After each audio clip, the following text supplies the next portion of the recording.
Hip hop uncensored is the vibe, so subscribe. Hip hop uncensored is the vibe, so subscribe. Oh God, driving Sam and riding passenger side, and you heard it out the mouth of the greatest rapper alive. Go gang. Winter is here. Make sure you go cozy up and get yourself a new hip hop uncensored hoodie. You can go to the top line of the description box and go get yours right now. Tell them, oh God, sent you. All right. Also, man, you already know what it means. You're rocking with the best. Make sure you guys click the like button. Make sure you leave a comment below. But most importantly, make sure you guys subscribe to Hip Hop News Uncensored for more exclusive just like this. That's what's taking over the club. That's what's taking over the internet. That's what's taking over, the algorithm. Is negativity. Is something pushing this wave against what true hip hop is about. Just being a student of the game, I'm researching and studying and seeing how a lot of the older music talked about love and about unity. It highlighted our struggles, but it didn't glorify it. And then it started getting into a transition where that became political. It became a political transition. And with me being able to speak on certain things in my music, and then for my algorithm to be limited, it causes a lot of problems. Like, I can't get my message out to the people because this ain't what's hot right now. This ain't what they want to hear. So it's like I could tell you that I could lead the horse to water all day, but I can't make them drink. So that's kind of discouraging as an artist to even drop. And then dealing with so many producers, internet beats where they not helping you properly monetize, or you're not getting exclusive rights. Like, ownership is very important. And when you don't own the message, or when you don't own what the platform that you putting the message on, then you gotta conform. At the Dr. Boyce's B1 conference, we actually sat on the panel of weaponization in hip hop. I don't know if you've seen it, but when you brought that up, okay, for a few minutes ago, you talked about, they highlighted the struggle, but they didn't glorify it.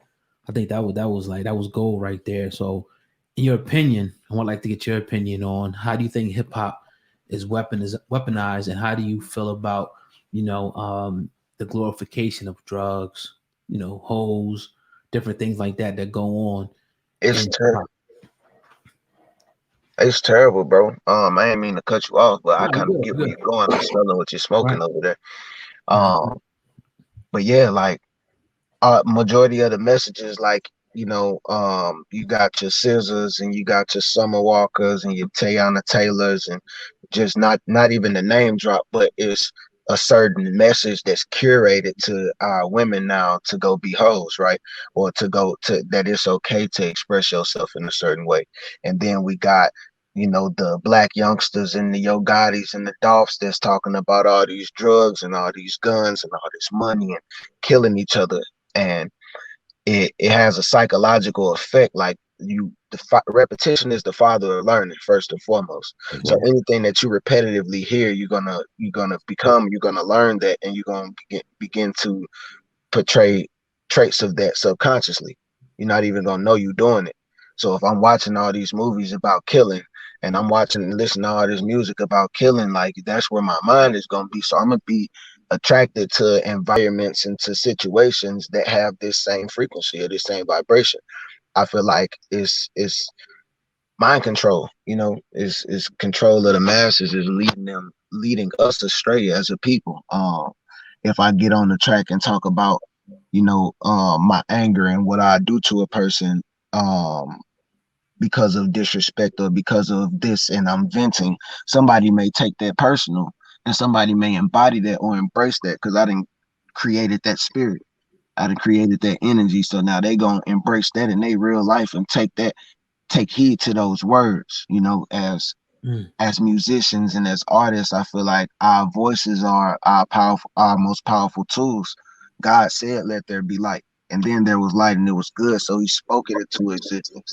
And everything that we speaking now, we're seeing, we seeing the broken homes. We seeing the constant infidelity. We seeing like manipulation. We seeing political decline. Nobody's talking about how to make money for real. Like they hiding the secrets. They feeding you the junk food. You know what I'm saying? And they keeping the steak and shrimp to themselves. Like, that was power, man. Yeah, it was real dope. Hey, do us a favor real quick before I ask the next question. So any way you could turn your car light on? It's getting kind of dark in there. Want to shine a light on? Yeah, we want people to see you, man. Definitely. my bad. No, you good. People gonna see this and they need to see who's talking all this gold over here. For sure. Trey on the Hip Hop Uncensored podcast. Yeah. What's your stage name, bro? I don't want to mess that up. I'm looking at it. Is it Trey the Future? It's Tr380theFuture. So the E is the 3. All numbers hold significance. 3 is the number of understanding, 8 is build and destroy, and 0 is the cycle of knowledge. So my name means understanding how to build and destroy the cycle of knowledge. Tr380 is also a representation of the .380 caliber pistol, like pow, small, discreet, keep the shells, you know. Niggas a fucking beast, man. No disrespect. Yeah. You know what I mean? Goodness gracious. Man, but yeah, man, what I wanted to ask you next, kind of transition, but staying in hip hop, one of the big things going on right now is with Travis Scott. And there's a lot of talk going on with that. It was an obvious tragedy what happened. A lot of people placing sole blame on the brother, which I don't agree with, because one man controlling over 50,000 people is damn near impossible, as well as he does while he's on stage kind of controlling the crowd. There's no way he can control the behavior, but they're blaming him for it. And then you got one side calling it a tragedy, and then you obviously know the music industry, and you out here, you got your eyes and ears to it, the Illuminati, and it was satanic rituals and all kind of wild stuff. Right. Being as grounded as you are, brother, I would love to hear your perspective on the entire thing. Just talk about what your overall thoughts were on what you saw and what you digested with that. So one thing, Denzel Washington said this before. He said, if you watch the news, you misinformed, but if you don't watch the news, you uninformed. So, you know, seeing a lot of these takes in these small clips on social media about the tragedies that happened, about them rushing the gates and the guards, basically it resonate with the mind control in the music. Now, on one hand, I do feel like, you know, there's no way that people should like cult following rave after just one person. Like, no one man should have all that power. On the other hand, he can't control all them people, like you said. And then if you see a flip side in the media, you'll see different clips where he was actually stopping, like, hey, no, wait, stop the concert. Like, go check on this person. Yeah. So I don't feel like it had anything to necessarily do with his humanity, you know, or what he believes in as a person. I do believe that it's a misrepresentation for media hype. People need to stop being so crazy over, you know, or idolizing over people so much, and those type of situations wouldn't happen. Like the super fan type of situation, like, I got respect for you as a person, I love what you do, I love to come see you, you know what I'm saying, but I'm not finna run nobody over to get in the, like, it's not that big of a deal. You know, so even you know, everything should just be in decency and order. If you trying to have a conversation with a political leader or somebody of status or stature, you don't just rush them. You know what I'm saying? You're not just gonna rush a meeting at a city council or a city town hall meeting. So why rush the concert stage? You know, it's politics behind all of it, and I feel like the culture of music has been demonized and degraded to such a point where things like this are becoming normal. Right, earlier you talked about, you know, in your music that you don't only talk about the problem, you talk about solutions. What do you see the solution being, you know, for hip hop and the message? Because I feel like if it keeps going this way, it's only going to further contribute to the degradation and downfall of black people, for one. So what do you see the solution being? I know you're one man, you got, you know, your only thoughts, but what could make it better in your opinion? People making better music, people actually talking about the real struggles, addressing mental health issues present in our communities, talking about the financial issues we face, give the stories that hip hop used to be about. You know, give hip hop its essence back. They was talking about hip hop died when the Carter 3 came out, and you know, just all of these different phases and ebbs and flows in the life of hip hop. I feel like we do need more substance in the music. That's one way to contribute, like give a more positive message. Or if you are talking about your situation, even if it was a negative situation, say you got shot or say you was in the streets, you can talk about that. But it's Right. the way you put the message across. How did you overcome that? Are you still living this life, or are you expressing why you was in this life, or what, you know what I'm saying? Where are you now? And if you're showing no progression, if you're not involved in the community, if you're not like doing things towards to remove that stigma Hmm. within the community of yourself, on yourself, and for our people as a whole, then I feel like you working against us. It's counterculture, it's counteractive, counterproductive. Um, I feel like we need more substance from our queens as well. Like, you know, you can empower a woman without saying fuck that nigga. You Mm. can empower a man to, you know what I'm saying, do right by his woman without saying fuck that bitch. Like, it's a lot. Right. I don't know. Yeah, my bad. There you go, bro. In the It's a building. lot that goes into that. Start the call. In the building, Trey80 the Future on the Hip Hop Uncensored podcast. Hit that like button, that 5-star rating. You already know. Yeah. Let's go. Hey, yeah, my bad, y'all. You good, brother? Go ahead, do your thing. But yeah, I feel like we need to start teaching our children better, having our censoring what our children listen to, because that's another big part of the problem. Like, Mhm. um, a child's mind is very susceptible to the things of its environment. Children are like sponges, you know, so they gonna soak up and absorb everything. Monkey see, monkey do. They gonna follow the leader. A child is encouraged to walk because everybody is like, yeah, come on, you could do it, you could do it. But when you get to that adulthood stage, like nobody gives you that same support. So when it comes to the music you listen to, if it's very destructive by nature, you know, and that's all you listening to growing up, then of course you're gonna adopt a certain mindset.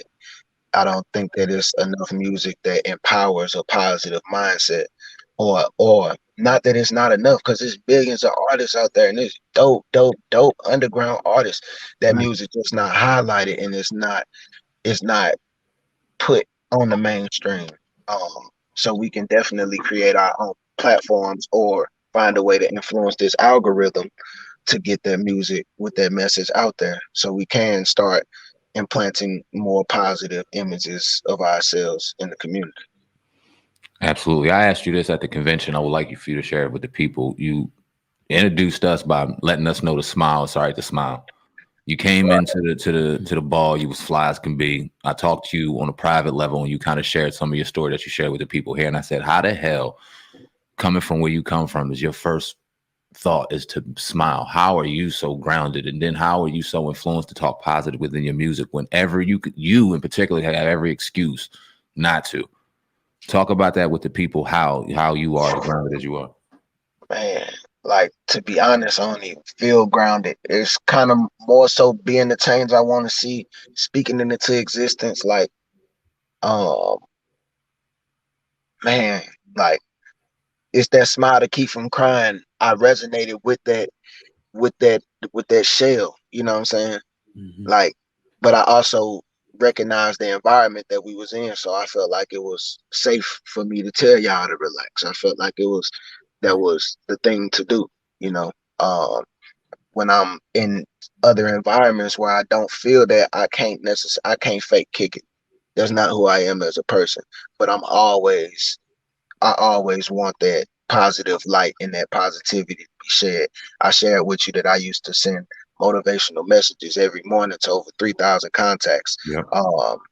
And I felt like people didn't appreciate it. I got so drained because it was like I'm pushing all this out, but I'm not, you know, where's that oomph? Like, okay, I'm getting up and I want to push this out to y'all, but where's this for me?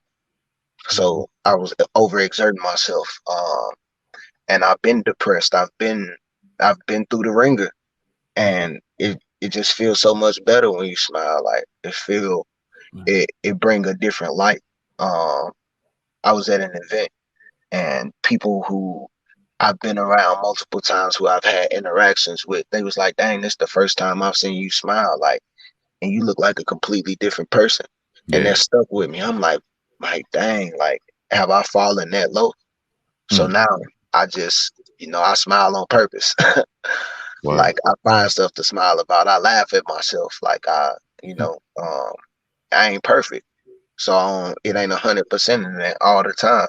But I'm definitely bringing that, I don't want to dump my burdens on nobody else. So I'm not finna come to you with no negative energy. Like, I will smile, you know what I'm saying? Because you have nothing to do with my trauma or my drama. Like, hey, what's up, brother? How you doing today? Like, I speak just to get that reaction, so that can create a smile or create a better atmosphere. I'm all about creating that energy, Oh man. Yeah, we definitely appreciate you, man. Yeah. Please, if you may, man, drop your social media handles and all that. But before you do, what is next? For you coming up, music, any big announcements, man? Go ahead and drop them. Oh yeah, man. #1 album in the world, April 28, 2023. That's still under development, but that's my affirmation. I'm working on 2 books right now, autobiography and the motivational quote book. I just start compiling a lot of those notes, so be looking for that soon. Me and my wife do radio, so she just celebrated her 2-year anniversary on radio. We just broke a record of 29,000 listeners. Wow. On their platform for the first time. So kudos to that. We just growing, elevating, rebranding, rebuilding. So I'm gonna definitely have some more announcements, new music to be released. I'm out of contract, so I'm gonna just drop these gonna be singles out the vault. These gonna be little items that get you prepared for the project and for the EP and for the album, So just going through all the copywriting process and all the paperwork processes of that music, but that's coming by the end of the year. And you can follow me at Tr380theFuture. That's Tr380theFuture on all social platforms: YouTube, Facebook, Instagram, Twitter, you name it. Google your boy. Man, well, we definitely appreciate you, bro. It was an honor to talk to you, man. Yeah. I'm glad that we can make it happen. Can't wait to talk to you more as more great things come into your life and come into your career. Come on here and drop them here first. I'm gonna see your ass on Vlad or nowhere, man, telling your story. Better come here. Oh man, I gotta come home, man. That's what we talking about. That's what we be one. We all the way, like, yeah. Indeed, bro. We definitely appreciate your time. Tr380theFuture on the Hip Hop Uncensored podcast. St. Louis stand up, Jersey stand up. Salute, brother. My man. Hey, man, much love, man. I appreciate y'all for having me on the platform, man.